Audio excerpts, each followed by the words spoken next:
You're sitting on the couch right now, and the weight of everything you should be doing presses down on your chest like a physical force. The list grows longer while you sit here, paralyzed, unable to move toward any of those urgent tasks that your mind insists are so important. Your body feels like it's been filled with concrete, and your mind swims through a fog that makes even simple decisions feel impossible. The voice of our productivity culture screams at you through every channel available to it. Social media floods you with images of people crushing their goals at 5 in the morning. Motivational speakers tell you that while you're resting, your competition is working. Your ego joins this chorus of condemnation, adding its own special brand of self-hatred to the mix. We're falling behind, it whispers with increasing panic. Everyone else is achieving while we're sitting here doing nothing. But what if I told you that this isn't laziness at all? What if this paralysis, this overwhelming urge to do absolutely nothing, isn't a sign that you're broken or failing or weak? What if this is actually a vibrational signal from the deepest part of your being? A sacred stop order from what Jung called the self. That eternal, complete aspect of you that knows exactly what you need, even when your conscious mind is screaming the opposite? What if your soul is forcing you to stop because continuing in the direction you were going would be the real disaster? Act 2. Why the ego hates stillness.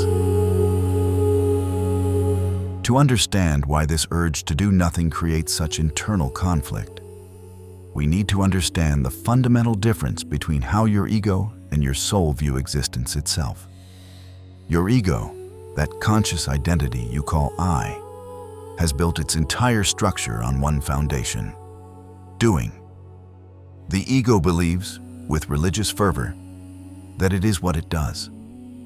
Without action, without achievement, without constant motion and progress, the ego believes it ceases to exist. Think about how you introduce yourself to others, or even how you think about yourself in quiet moments. I'm a teacher, a parent, an entrepreneur, a creative. These aren't just labels. They're the ego's desperate attempt to prove it exists through external validation and measurable output. The ego needs to be productive because productivity is how it knows it's real. Every task completed, every goal achieved, every busy moment is the ego's way of saying, "See, I matter, I exist, I have value."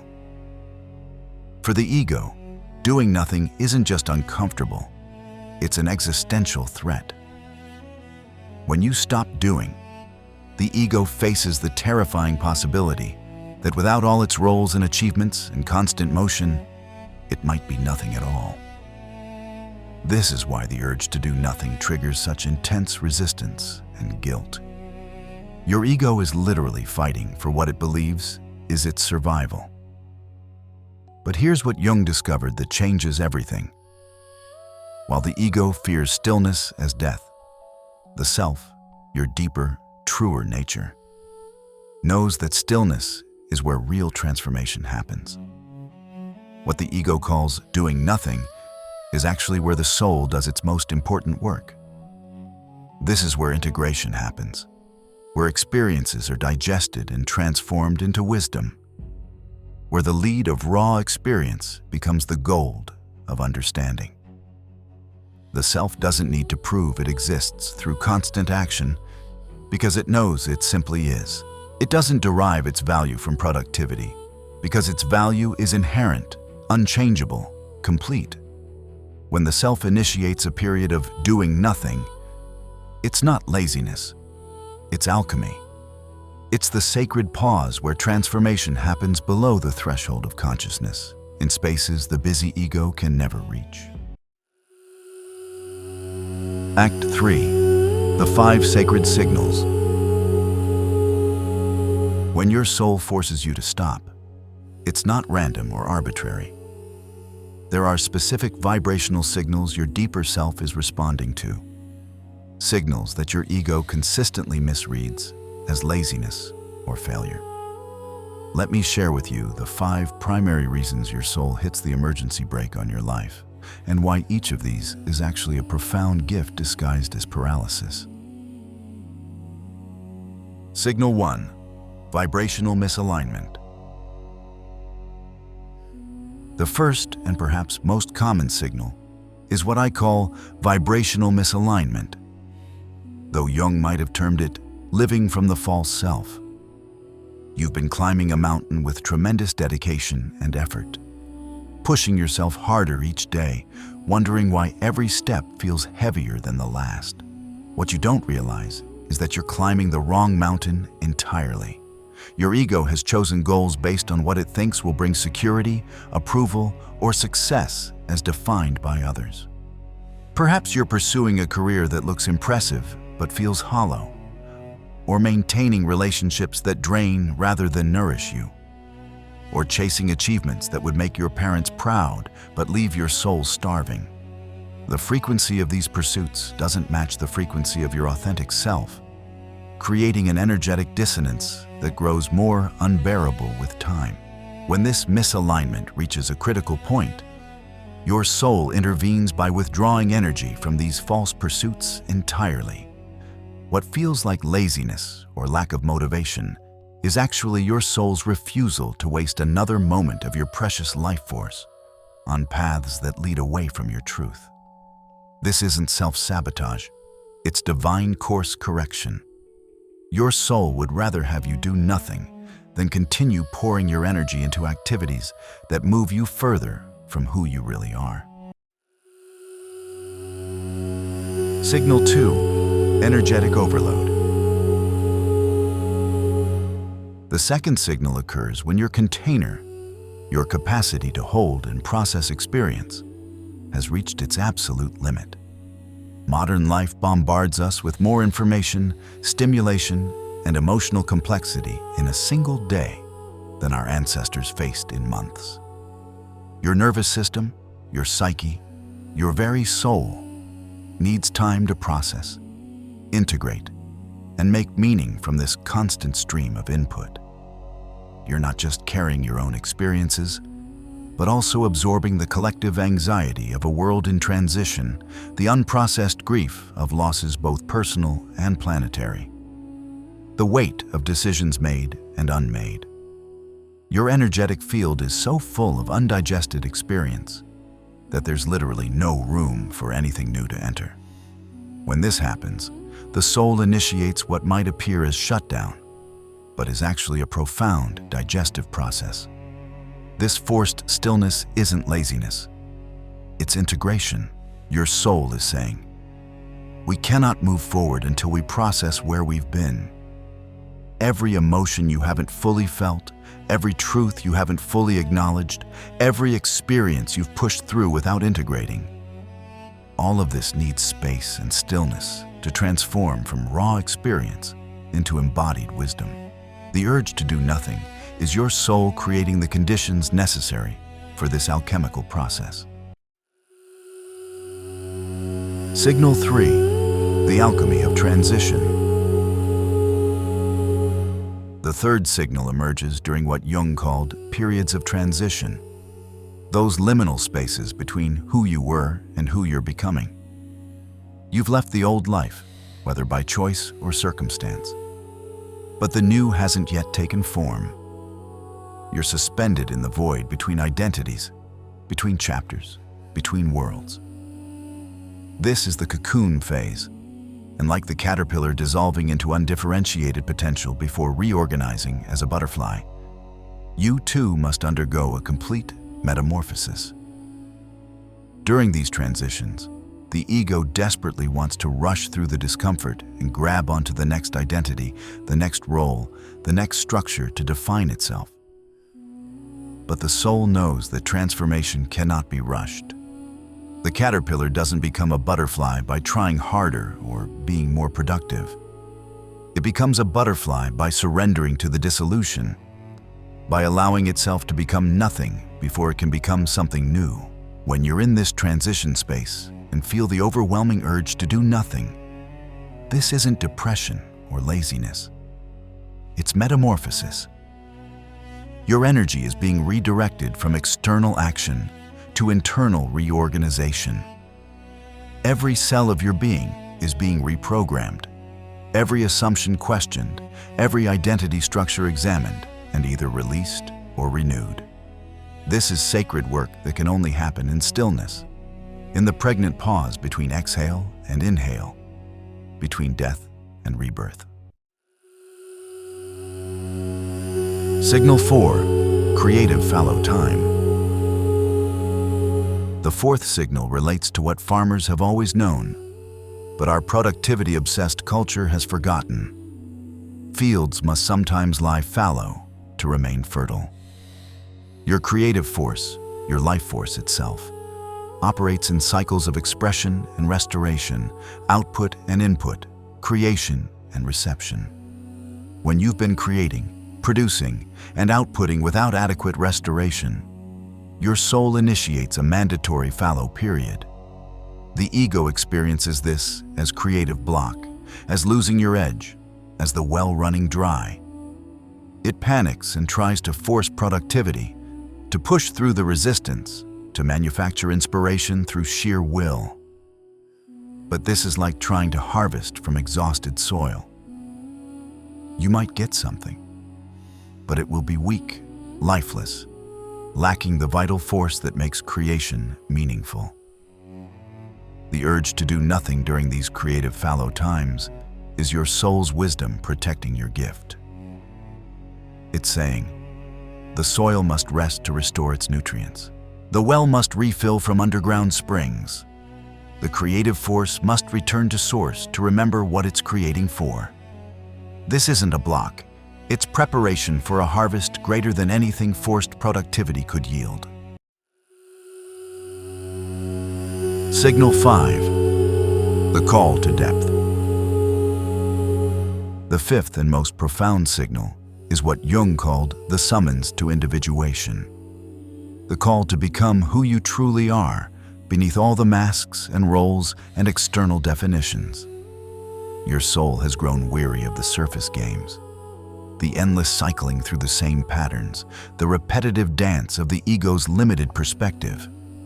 The urge to do nothing is actually the urge to go deeper, to finally face the shadow, to undertake the real work of becoming whole. This call often comes disguised as boredom, as a sense that nothing matters, that all your usual activities feel pointless and empty. The ego interprets this as depression or meaninglessness, but it's actually your soul's invitation to discover meaning beyond the ego's small definitions. It's the call to stop doing and start being, to stop performing and start discovering who you are when you're not trying to be anything at all. When this signal arrives, no amount of external achievement will satisfy it. You could accomplish every goal on your list and still feel empty, because what your soul is calling for isn't more doing. It's a fundamental shift in being. The paralysis you feel is your soul's refusal to participate in any more surface activities until you're willing to dive into the depths where real transformation awaits. Act 4. The difference between ego laziness and soul integration. Now we come to the crucial discernment that determines whether you're experiencing sacred stillness or unhealthy stagnation. Not all urges to do nothing are calls from the soul.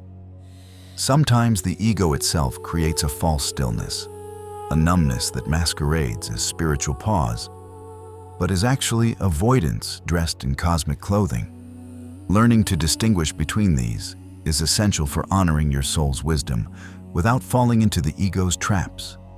Ego laziness has a particular quality to it.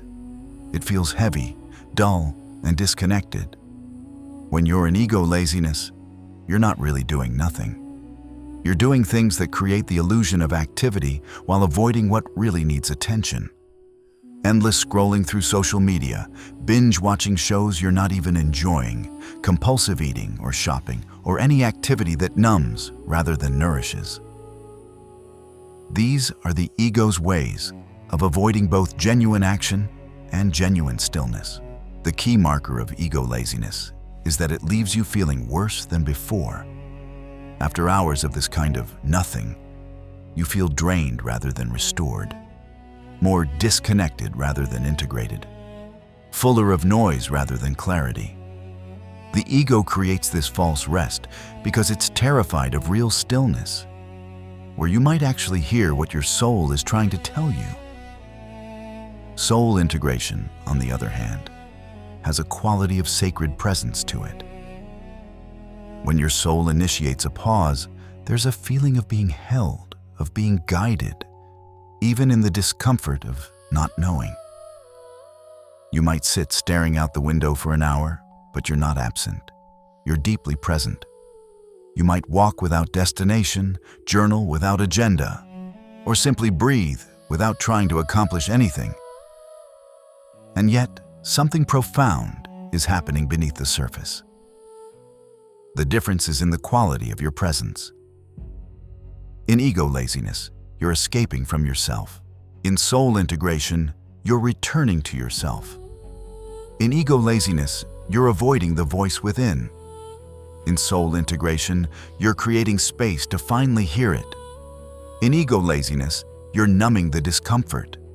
In soul integration, you're allowing the discomfort to transform you. Here's the practical key. Soul integration often involves some form of gentle, undirected awareness. You're not forcing anything, but you're also not completely checked out. You might find yourself drawn to nature, to silence, to creative expression without agenda, to movement without goal. The soul speaks through these unstructured moments, through the spaces between thoughts, through the pause between heartbeats. Act 5. The Rebirth. When you honor your soul's call to sacred stillness, when you resist the ego's panicked demands for constant productivity and allow yourself to truly do nothing, something miraculous begins to happen. The transformation isn't immediate or dramatic. The soul works in spirals, not straight lines. But slowly, surely, you begin to feel a shift in your very being. The energy returns, but it's fundamentally different from before. Where once you operated from the frantic frequency of lack, pushing and striving and chasing, now you move from a deep well of presence. Where once your actions came from the ego's need to prove itself, now they arise from the self's natural expression of its wholeness. You haven't just rested. You've been recalibrated to an entirely different frequency of being.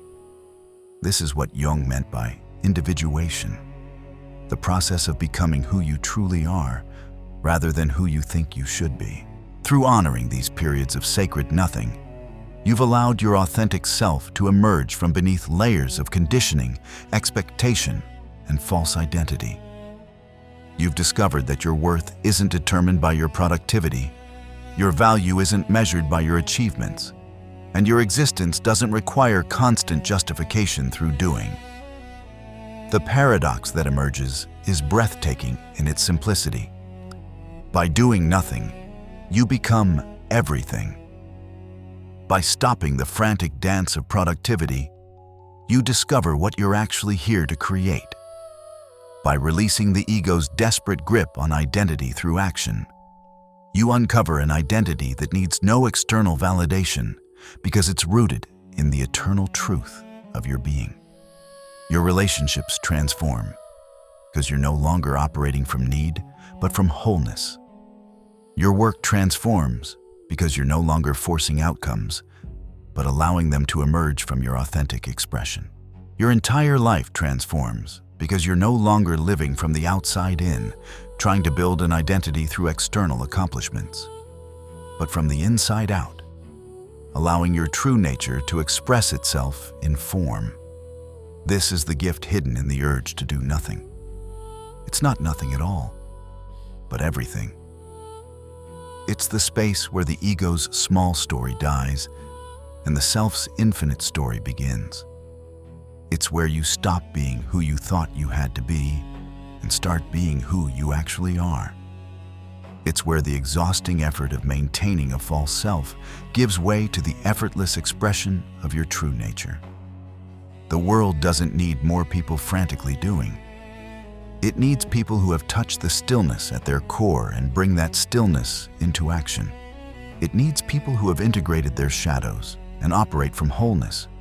It needs people who have answered the soul's call to stop and, in that stopping, discovered what's truly worth starting. When you emerge from these periods of sacred nothing, you don't return to the same life you left. You can't, because you're not the same person.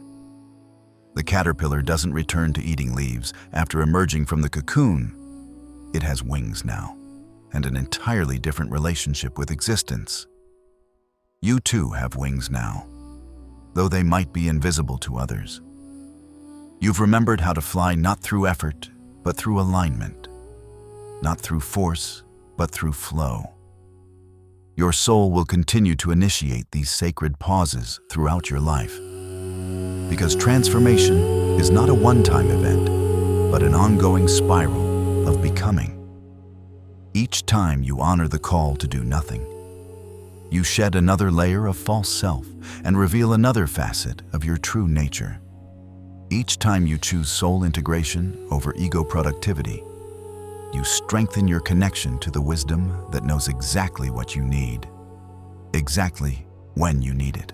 The next time you feel that overwhelming urge to do nothing, remember this: your soul is not betraying you. It's saving you. It's saving you from a life lived on the surface, from goals that don't serve your truth, from an existence defined by external metrics rather than internal knowing. It's calling you home to yourself, to the stillness where your authentic power resides, to the nothing that contains everything. This is Jung's profound gift to our understanding. What we call laziness might be the soul's wisdom. What we call depression might be the psyche's demand for depth. What we call doing nothing might be the most important thing we ever do, or don't do. Because in that sacred stillness, in that holy pause, in that complete surrender to non-doing, we finally discover who we are when we stop trying to be someone. Trust the urge to do nothing. It knows something your busy mind doesn't. It sees something your achieving ego can't. It's leading you not to failure, but to fulfillment, not to emptiness, but to essence, not to nothing, but to everything you've always been, beneath the noise of becoming. Your soul is calling. Will you finally stop long enough to answer?